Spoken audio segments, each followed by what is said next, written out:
So what's my preference? Chlorine or salt? Both the forms of chlorine sanitation, but before I reveal, most magnesium pools are salt pools. They get their chlorine from a magnesium salt. Or you might have a UV or ozone sanitized system, or you might have a naked pool. They're all great too, but the question here is, what's the preference between a salt chlorinated system or a liquid or granular chlorinated system? From a convenience, safety and consistency of chlorine output perspective, not taking into account how the water feels on the skin or equipment issues, my preference is a salt chlorinated system. So why a salt chlorinated system? as long as you've got the required amount of salt in your pool, Check the owner's manual of your chlorinator for the correct levels. And the electrode cell's in good condition. Salt cells last 5 to 7 years if they've been looked after. They are expensive to replace. And even auto or self-cleaning chlorinators will need some regular maintenance. You'll have a reserve of salt in the pool, which can be turned into chlorine.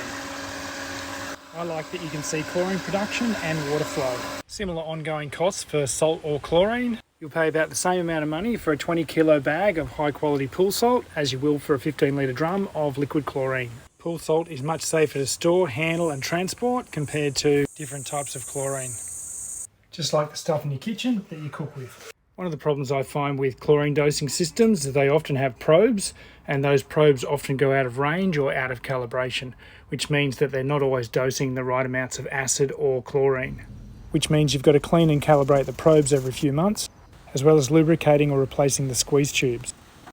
The main issue is that once the chlorine drum's empty, there's no more reserve of chlorine in the pool like salt pools for those hot summer days. For a salt chlorinator or a liquid dosing system, that's my opinion from a pool maintenance perspective. At the end of the day, you just want consistent and reliable chlorine production and the right chemical balance to make sure that chlorine's effective. What's your opinion? Thumbs up, thumbs down, drop it in the comments. But before you go, support us by checking out our other videos.